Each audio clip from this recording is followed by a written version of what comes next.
This podcast is part of the Michigan Sports and Entertainment Podcast Network. Go to MichiganSportsAndEntertainment.com for more great podcasts.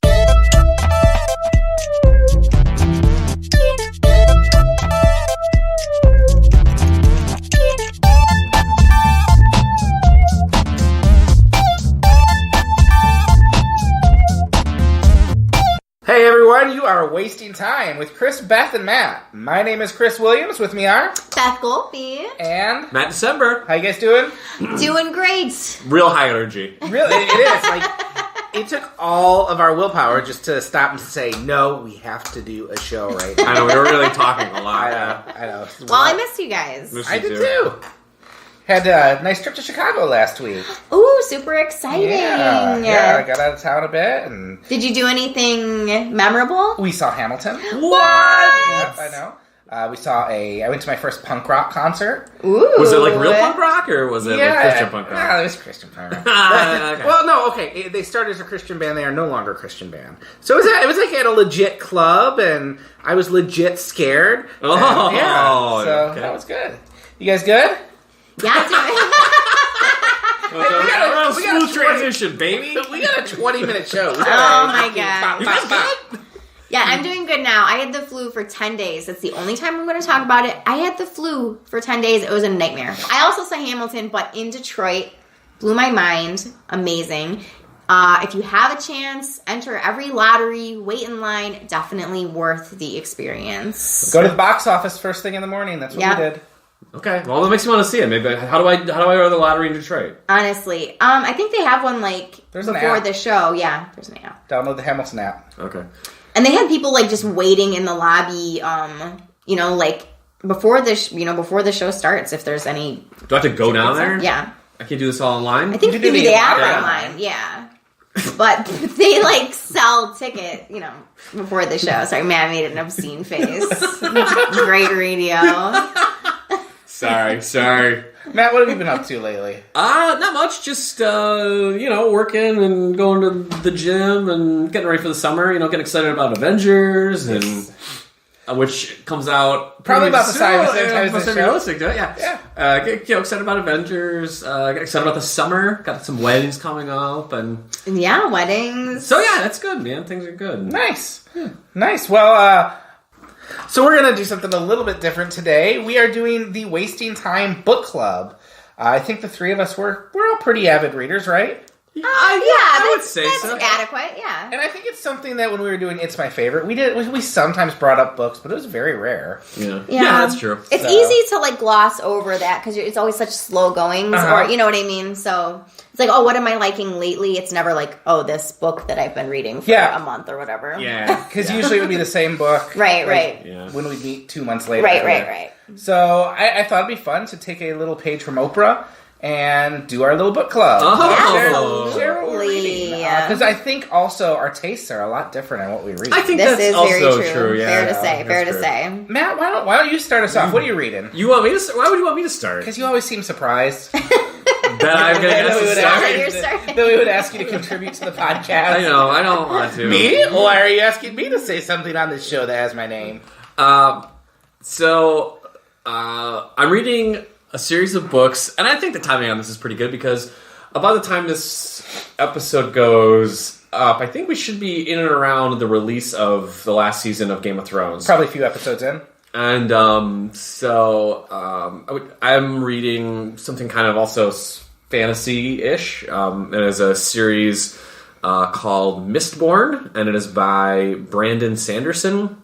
And you may not know who Brandon Sanderson is, but he's written a lot of he's kind of he's a younger author, and he's written a lot of fantasy stuff over the last decade and stuff that's pretty popular. So I guess I wouldn't be surprised if some of his stuff turned into the next big fantasy series at some point. He's got a couple he's got a couple big series going. So one of them I read over the last couple of years, and that was the Stormlight Archives. So that one is in book 3 of 5. I'm waiting for book 4 to come out. So then I know that he had this other series going, which I think is already finished. So I started reading that. I just finished the second book of 3, and I'm kind of just ramping up on the third book. So this is a trilogy? I think so. I think there's some ancillary books that are unrelated to the main title, but that are about... I see. But the 3 books that I'm reading are like the main story. And so it's an interesting concept. Again, it's like a fantasy novel. Basically, the story is that it's kind of this dystopian world where the hero has failed to stop the evil from winning, and the world has kind of been taken over by this evil character. Very topical. Yeah, it is. Yeah, and Why? he's we won't get into That's it. a different podcast.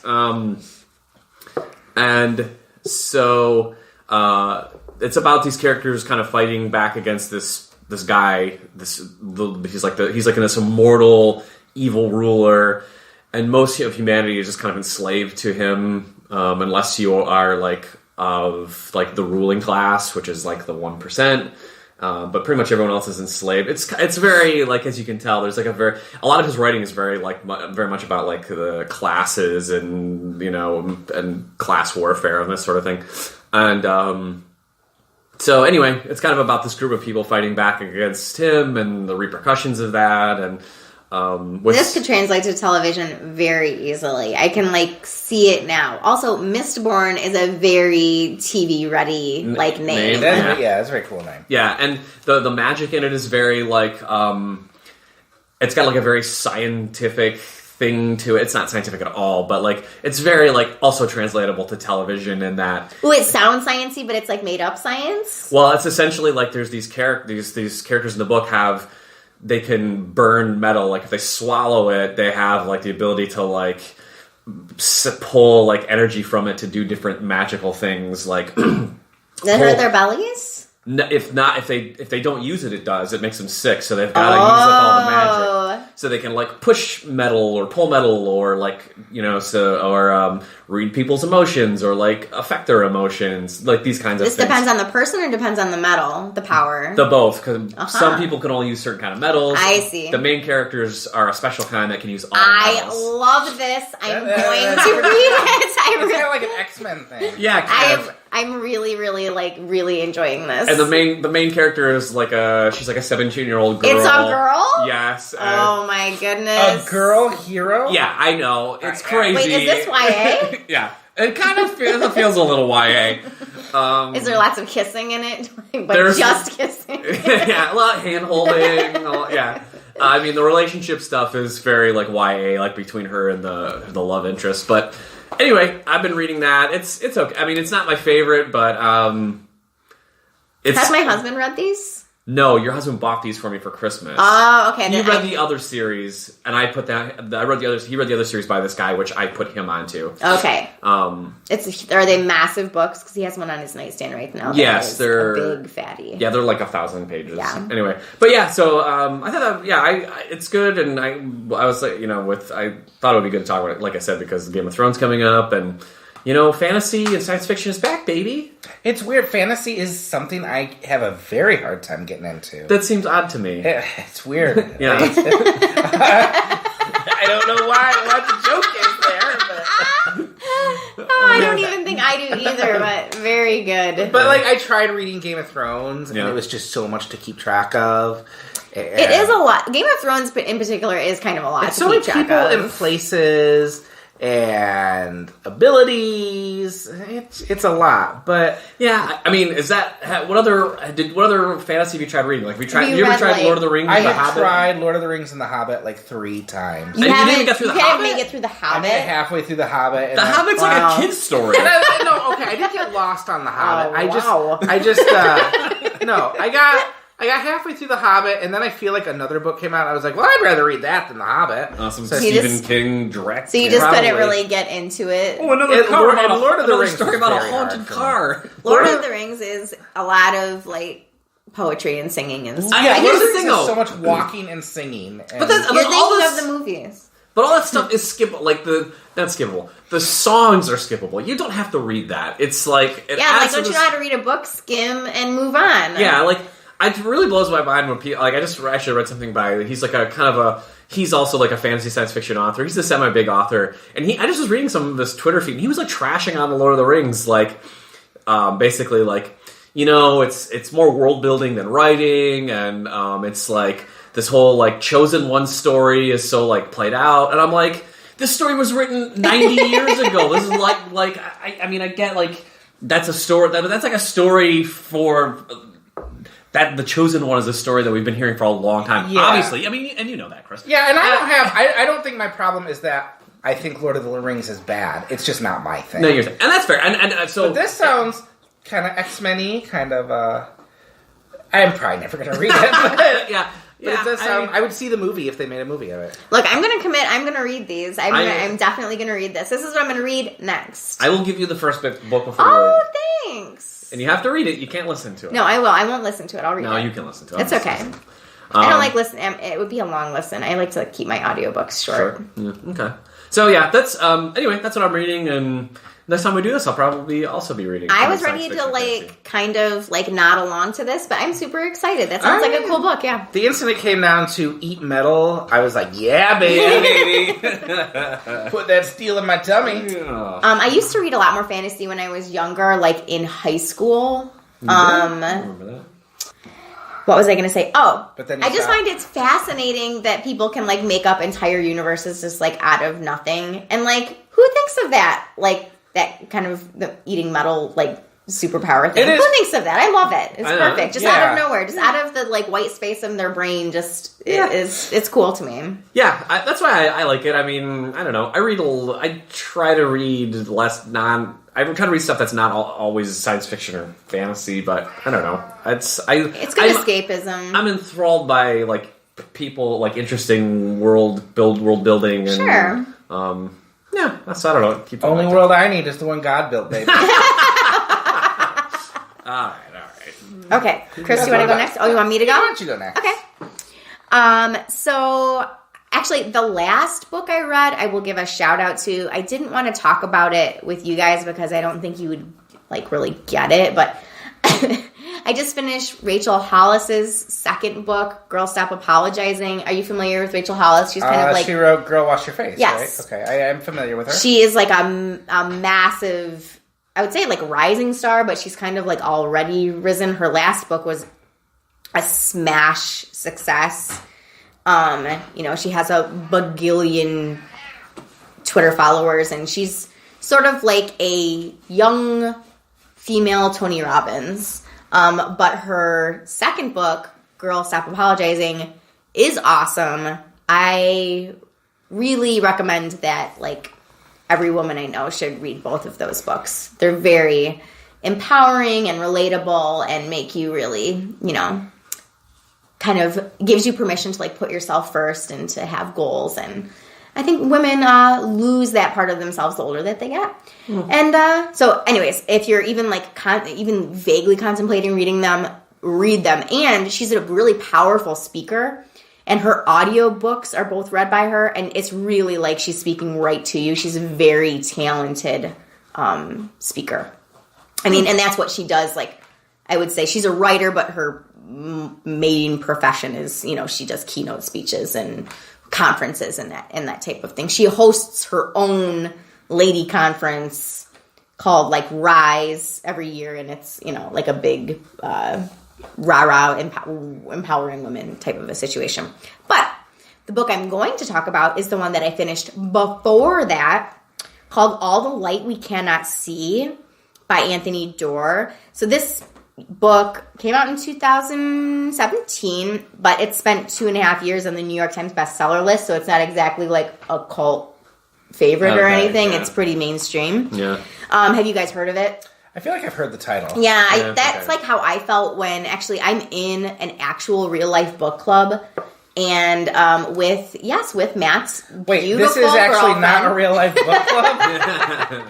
Well, where we all read the same book and then talk about it. Yes. So I'm in it with actually Matt's beautiful girlfriend picked this book, I believe. I'm looking at him like to give me some response. Sure. Yeah, I don't know. I think she picked it, but it is. It takes place at the end. It's a fictional character's real time period.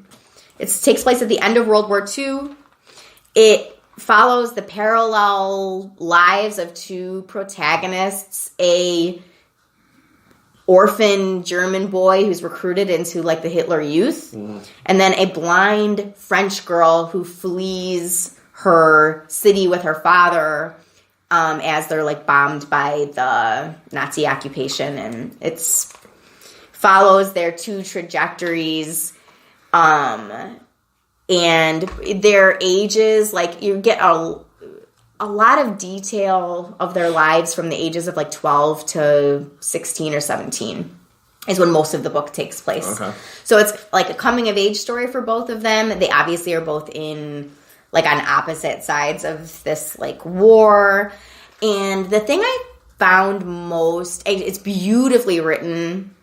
It's haunting and moving and really beautiful.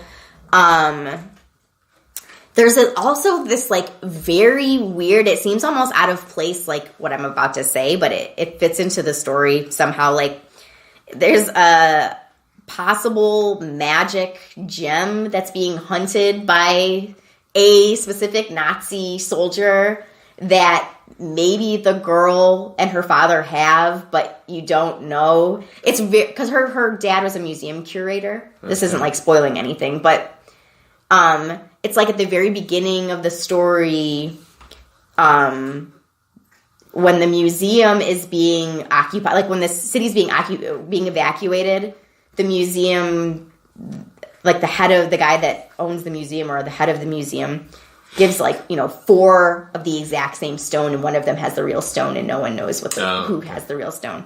But it's this very like aside to the two main characters, but it's sort of this like weird sort of element of magic that's kind of like woven, and you're like, I don't know, are the characters like making up this it's like it's not really magic, or is it really magic type of a thing. Anyways, it's like a cursed stone or a blessed stone or whatever.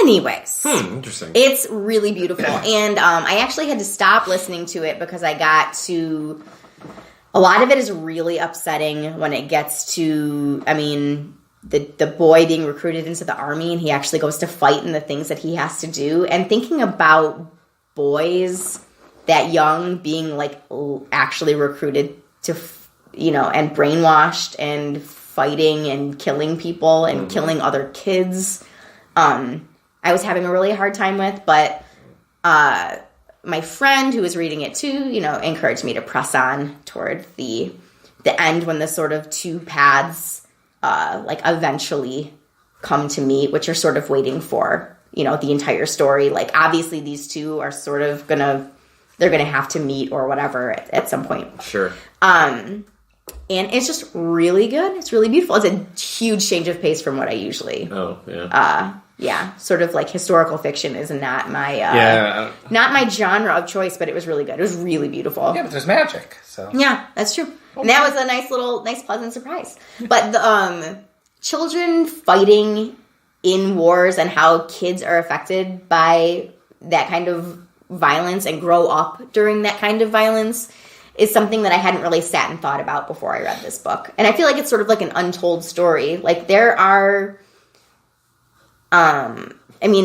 the more I looked into it, it's like, yeah, they were really recruiting, 12-year-old boys to fight for Hitler. Yeah, like at the end when like they were losing. And it's when they're losing, they were putting them on the front lines because they just didn't have enough bodies at that it's point. crazy. I did not know that. Yeah, it's horrifying. Basically, anyone who was like able to hold a gun was like being forced into fighting at the end, right? Because they were like losing so badly on both fronts. Yeah, it was not good. Yeah, it's very upsetting. Yeah, it's very. Yeah. But anyways, that's my book. It's really good. It's on the bestseller list for a reason. Every review you read of it is like the same sort of glowing praise. It's really good. And what's it called? You should read it. All the Light We Cannot See. Okay.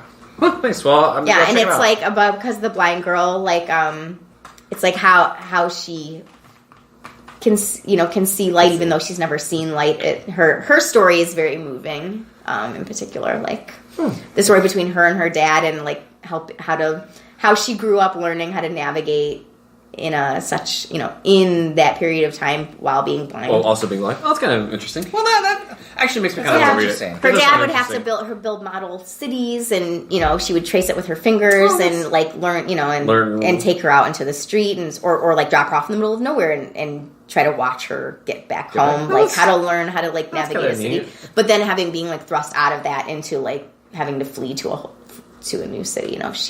They have to flee Paris, and anyways. That's neat. I won't get into it. Kind of makes you want to read it. It does sound good. I feel like I've heard there's a movie or something coming.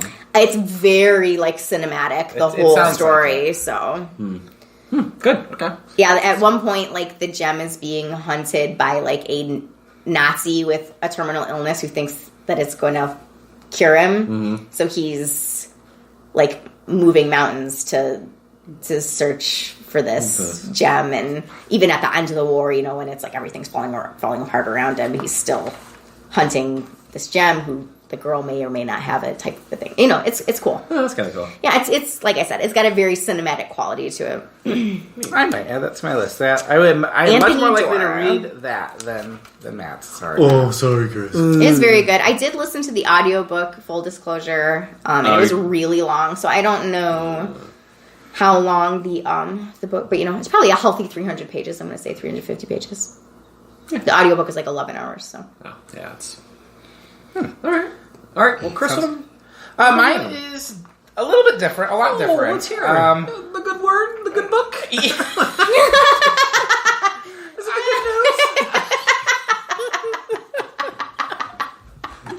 That is 66 books, Matt. Okay. That's but I am actually reading I just finished it last night. A book called The Happiness Advantage by Sean Achor. Sean Acorn? Achor, Achor. And this is a book from, I would guess, about 10 years ago it came out. And it is about the power of being positive and happy and how that can lead to success in the workplace and in your life. And it sounds like, another, kind of power of positive thinking, kind of wispy book, but it is not that. Yeah. Sean Achor is actually, he started this book with a TED Talk, because everyone starts their book with a TED Talk these days. Yeah. But I'll put it in the show notes. It is well worth checking out.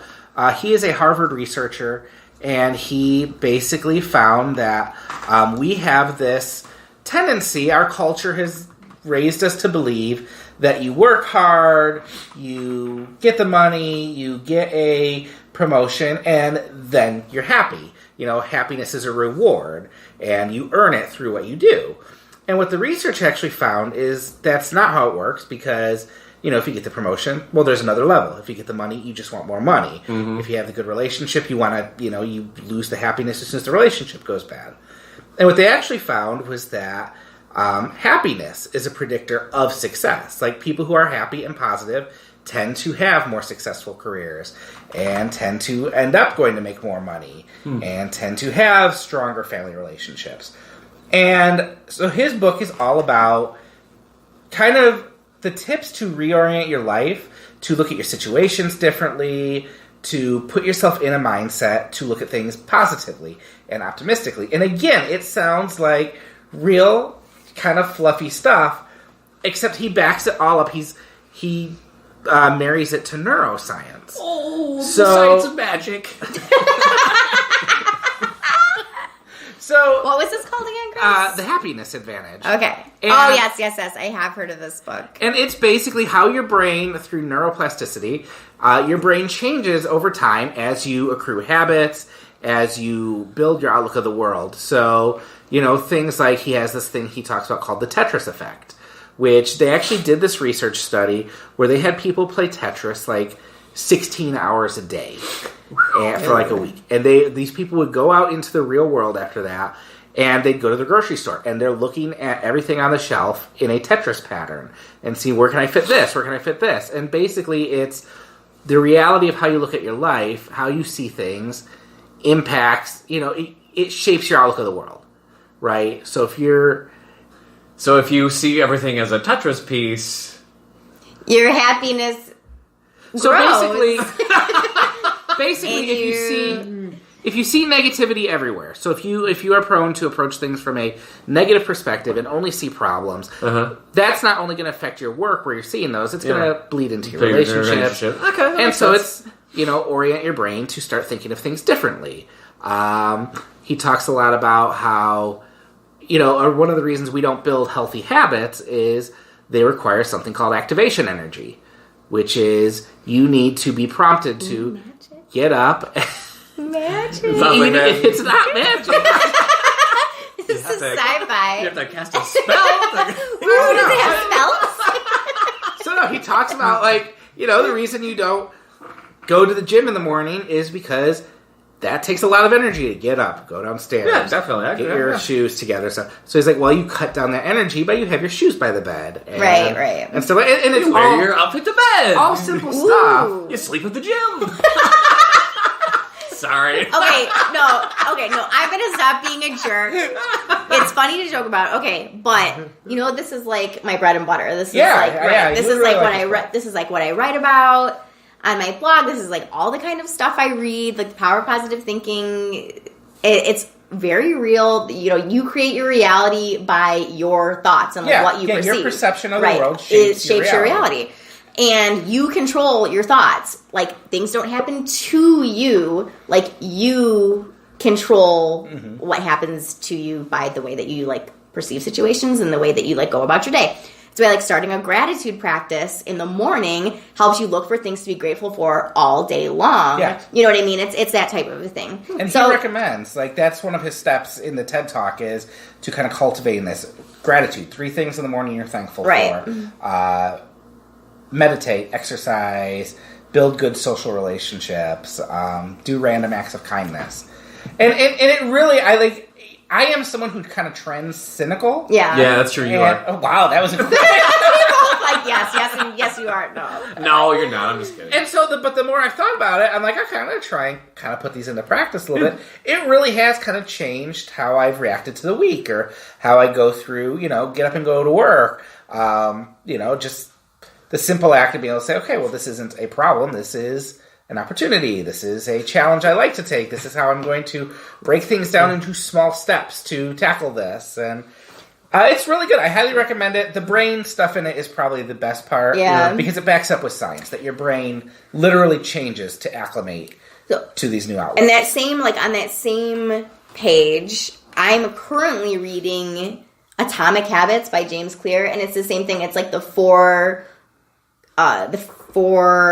components of a habit and how to form new habits and how to break old habits, but it's all backed by science, and it's it's just scientifically your brain is doing the easiest thing. It's just if your brain is used to looking at negative things, it's hard to you have to deliberately tell it to start looking for positive things, and it's little steps.